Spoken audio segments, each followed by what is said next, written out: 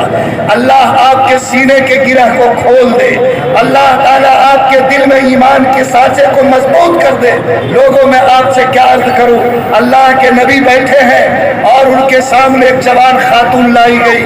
اللہ کے رسول صلی اللہ علیہ وسلم سے کہا گیا کہ یہ جوان خاتون نے چوری کی ہے اور اس کی چوری پکڑی گئی ہے, اس کے گواہ بھی موجود ہیں. اللہ کے نبی نے فرمایا کہ قرآن کا حکم ہے کہ ایسے چورنی کے ہاتھ کو کاٹ ڈالو. بعض صحابی کے دل میں ترس آیا, انہوں نے منصوبہ بنایا اور جا کر اللہ کے نبی کے آواز پہنچائی کہ اللہ کے نبی, ہم لوگوں کی رائے یہ تھی کہ اگر آپ اس چورنی کو معاف کر دیتے, اس کا ہاتھ نہیں کاٹتے تو بڑی مہربانی ہوتی. لوگوں, قربان جاؤ اس نبی کی ساتھ پر, آپ کا چہرہ غصے سے لال ہو گیا. آپ نے کہا خبردار, ایک چورنی کی سفارش کرنے تم میرے پاس آئے ہو. مسلمانوں, میرے ساتھیوں سنو, یہ تو دوسرے کی بیٹی ہے. لو ان فاطمہ بنت محمد سرقت لقطعت یدہا. میں تمہیں صاف کہتا ہوں کہ اگر میری بیٹی فاطمہ بھی چوری کرتی تو چوری اتنا بڑا جرم ہے کہ میں اس کا ہاتھ کاٹنے سے بھی رک نہیں سکتا تھا. لوگوں, آج سماج میں چوری کا رواج, آج سماج میں ڈاکے کا رواج, کسی کے آنکھ کو چھپکتے کسی کا سامان اٹھا لینے کا مزاج. یاد رکھو, یہ چوری جرم ہے, اتنا سنگین جرم ہے کہ قرآن نے صراحت کے ساتھ کہا کہ اگر کسی کی چوری ثابت ہو جائے تو وہ اسلام میں اتنا بڑا مجرم ہے کہ اس کے ہاتھ کاٹے جائے تاکہ اس ہاتھ سے دوبارہ وہ اس عمل کی جرأت اور ہمت نہ کر سکے. لیکن میں اپنے نوجوانوں کو خدا کی یاد دلاتا ہوں, محمد کا واسطہ دیتا ہوں, صحابہ کرام کی نسبت یاد دلاتا ہوں کہ نوجوانوں, کیا تمہاری پہچان ایک چور کی حیثیت سے ہو؟ کیا دنیا تمہارے پر چور کی نسبت لگائے؟ کبھی اپنے ضمیر کو جگانا. آج اگر میرے نبی کو کوئی چور کہے, ہم اس کا جبڑا توڑیں گے, ہمارے ہاتھ میں جتنی قوت ہے اس کا مقابلہ کریں گے. لیکن اگر نبی کو ماننے والا, اگر کوئی محمد عمران آج چوری کر کے تھانے میں جاتا ہے, دروگا اس سے نام پوچھتا ہے, وہ کہتا ہے کہ میرا نام محمد عمران ہے, میں مجمع سے پوچھتا ہوں, ایمانداری سے بتانا کیا عمران سے پہلے محمد کے نام پر چوری کا داغ لگتا ہے کہ نہیں لگتا ہے؟ جو قوم اپنے زبان اور اپنے کرتوت سے اپنے نبی پر چوری کا داغ لگائے, دھوکہ دھڑی کا داغ لگائے, بے ایمانی کا داغ لگائے, خدا کی قسم وہ کبھی محمد کی دعاؤں کی حقدار نہیں ہو سکتی, وہ کبھی اللہ کی مہربانیوں کی حقدار نہیں ہو سکتی. ضمیر کو پاک کرو اور سنو, اگر تم نے 500 روپے کا کرتا سلایا, 5 روپیہ حرام کا لگایا, جب تک وہ کرتا بدن پہ ہے تمہاری کوئی عبادت خدا کے یہاں مقبول نہیں ہو سکتی ہے. پاک کرو اپنے بدن کو, پاک کرو اپنے کپڑوں کو, پاک کرو اپنے رزق کو, پاک کرو اپنے گھر کے سامانوں کو, اور یہ طے کرو کہ میرا نبی ٹاٹ پہ سو کے زندگی کاٹ کے گیا, ہم مخمل پہ نہیں سوئیں گے, کھجور کے تکیوں کے سائے میں زندگی کاٹ لیں گے. موقع ملا, اللہ کے پیغمبر اگر کھجور کے چھچوں کے سائے میں زندگی گزار کے گئے, میں بھی ایسے سائے میں زندگی گزار لوں گا, فاقہ کر لوں گا. لیکن حرام خوری, چوری, کسی کے مال کا لوٹ, کسی کے مال پر غلط ہاتھ ڈال کر اپنے ضمیر کو گندا, اپنے ایمان کو داغدار اور اپنے نبی کی ذات کو میں رسوا نہیں کروں گا. بولو, اللہ تعالیٰ میرے سینے میں ایمان کی قوت دے تو اس سماج کو چوری سے بھی پاک ہونا چاہیے کہ نہیں ہونا چاہیے. میں آپ سے کون کون سا درد بیان کروں. جمعہ کا دن ہے, 11:30 بج رہا ہے, میرے پاس فون آیا مسجد میں نے سوچا کہ جمعہ کا دن ہے, لوگ جمعہ کا مسئلہ پوچھتے ہوں گے. میں نے اس مسئلے کو جاننا چاہا, میں نے پوچھا کہ کیا بات ہے. آواز آئی, مفتی صاحب ایک طلاق کا مسئلہ پوچھنا ہے.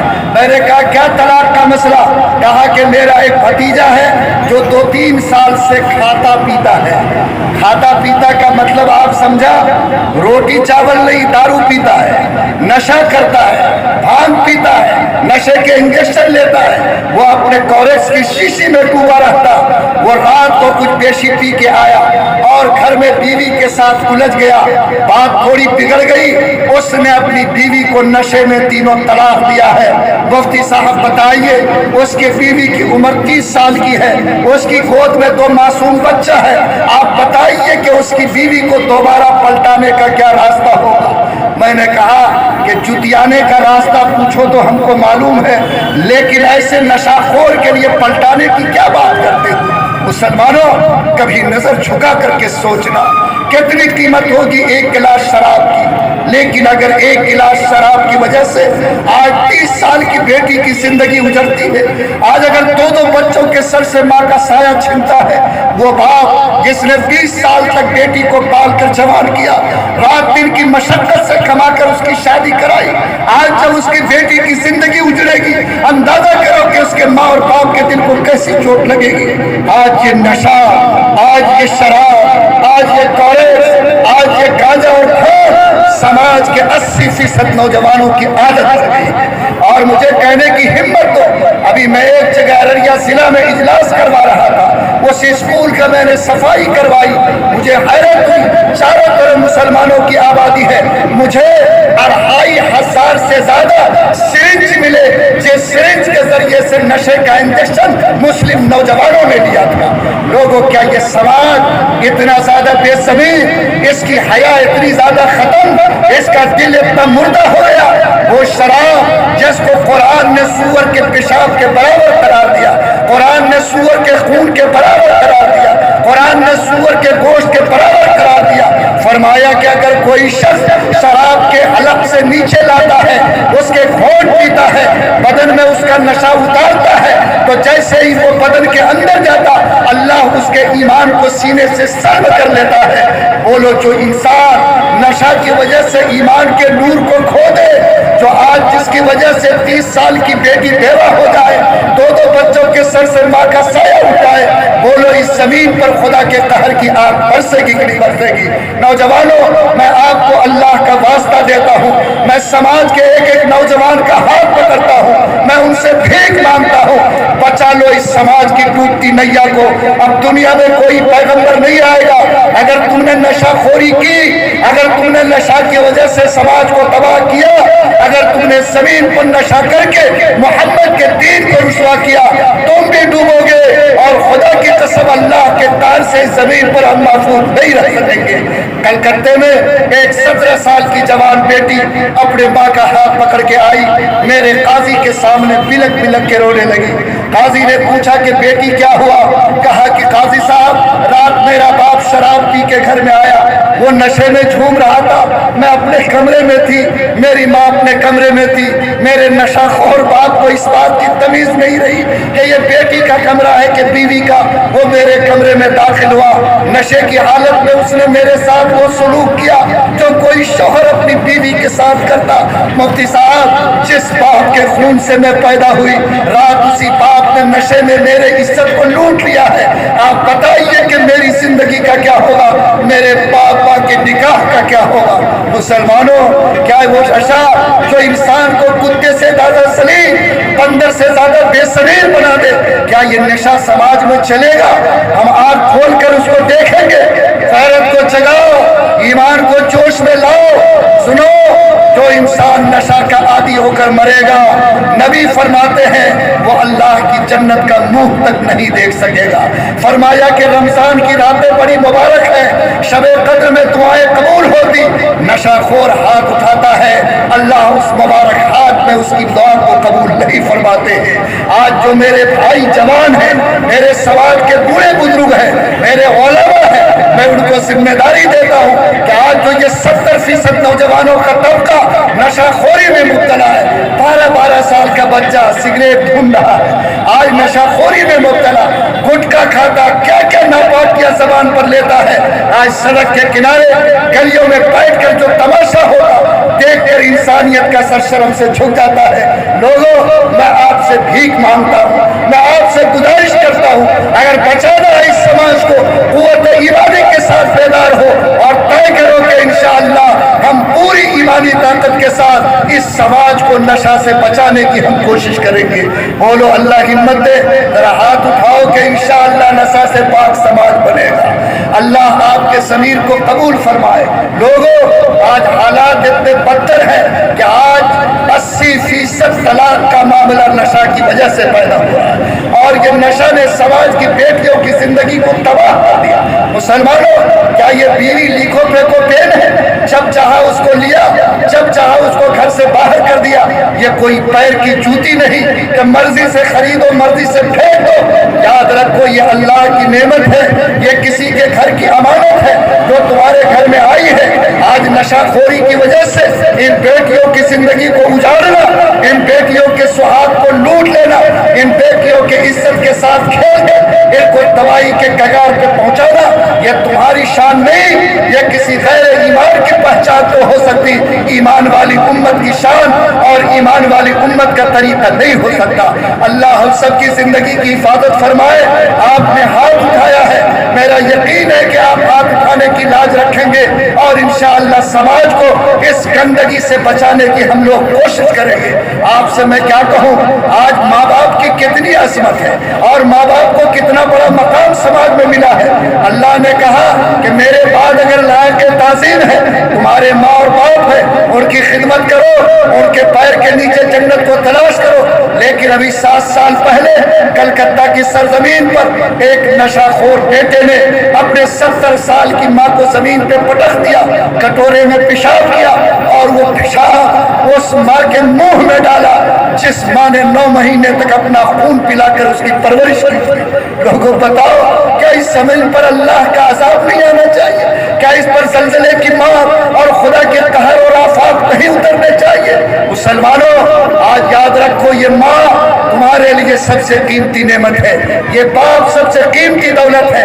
آج سماج کی ایک بہت بڑی خرابی یہ ہے کہ ہمارے نوجوانوں نے اپنے ماں اور باپ کو نظروں سے دور کر دیا، دل سے نکال دیا۔ آج بوڑھا باپ دوائی کے لیے تڑپ رہا ہے، آج بیوی کے فیشن کے سامان خریدے جا سکتے، باپ کی دوائی کا سامان نہیں خریدا جا سکتا۔ آج یہ بے ضمیر مسلمان اتنا زیادہ سڑ گیا، سوچتا ہے کہ ماں باپ کو ڈھوئیں گے تو ہم امیری کی ڈگر پہ نہیں چل سکیں گے۔ وہ لوگوں، یاد رکھو، کچھ عذاب گناہ ایسے ہیں جس کا اللہ دوہرا عذاب دیتا۔ ایک عذاب تو اللہ آخرت میں دے گا، ایک عذاب زمین پہ دے گا۔ ماں باپ کی نافرمانی ایسا گناہ ہے کہ اس کا عذاب دنیا میں بھی بھگتنا ہے، موت کے بعد بھی بھگتنا ہے۔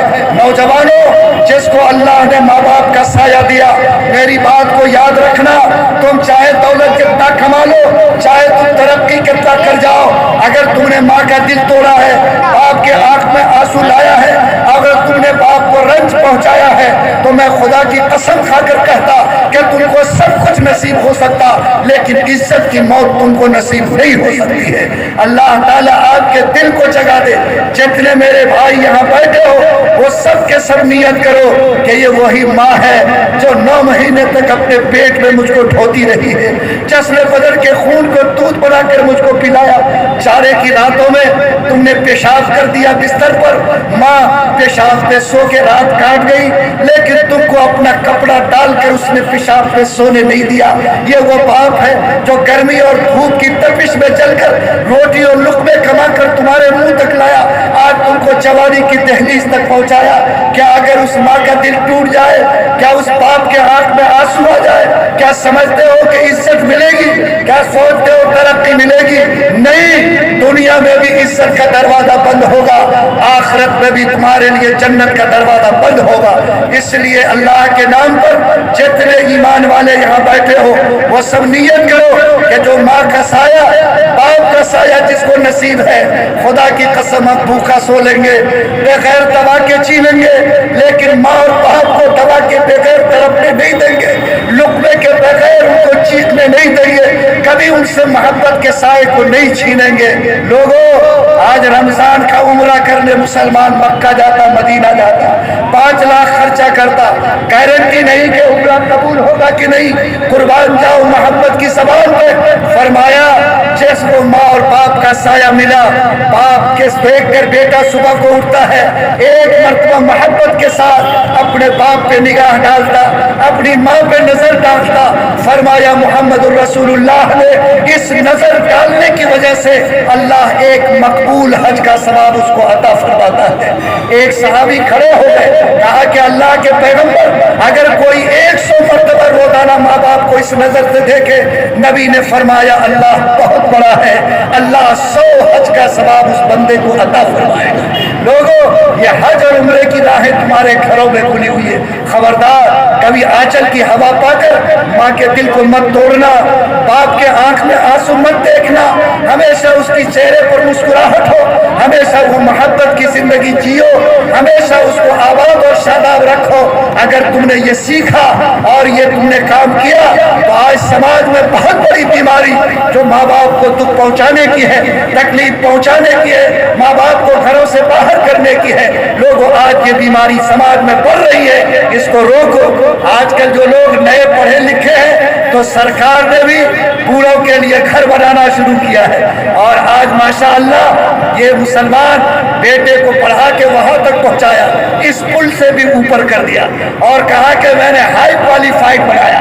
بیٹا لندن میں ہے اور باپ بھی لندن میں ہے، باپ کو ڈال دیا گیا اولڈ ہوم میں، جہاں اس کا بوڑھا باپ وہاں ہے اور اسی بوڑھے گھر میں اس بوڑھے باپ کی پرورش ہو رہی ہے۔ بیٹا تو 5 لاکھ کمانے والا ہائی ایجوکیٹڈ جوان ہے، یہاں سے اس اولڈ ہوم سے جہاں پر وہ بیچارہ بوڑھا پرورش پا رہا تھا، وہاں سے فون گیا اس کے بیٹے کو کہ رات تمہارے باپ کا انتقال ہو گیا، آؤ تم اس کی لاش کو لے جاؤ، اس کے کفن دفن کا انتظام کر دو۔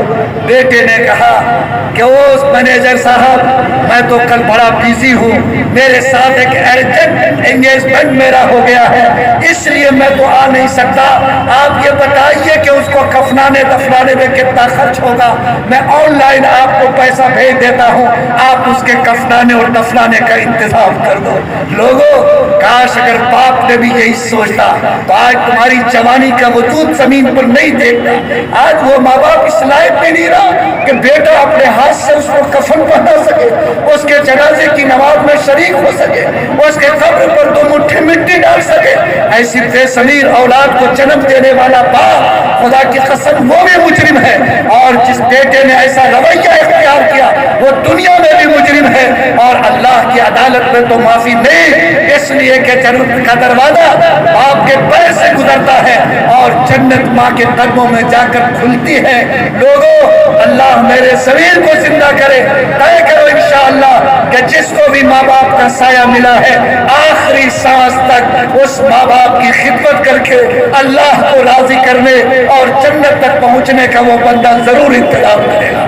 آج حالات سماج میں ایسے بگڑ گئے کہ یہ جو میرا نوجوان ہے ان کی زندگی کے رویے اتنے غلط ہو گئے، دیکھ کر شرم آتی ہے۔ آج بولو، اگر محمد کو مانتے ہو، محمد کی زبان نے کہا کہ جتنے تم ایمان کے کام کرتے ہو سارے ایمان کا کام آدھا ایمان ہے اور پاک رہ کے زندگی گزارنا آدھا ایمان ہے۔ لوگوں بتاؤ کہ آج ہمارے سماج میں کئی فیصد لوگ ہیں جو آدھے ایمان کی حفاظت کرتا، جینس پینٹ پہنا، سڑک کے کنارے فل پینٹ کا چین کھولا، نہ پانی لیا، نہ بیٹھ کر نبی کی سنت کو بچایا، پورے وجود کو آج گندگی کی ناپاکی میں ملوث کرتا ہے۔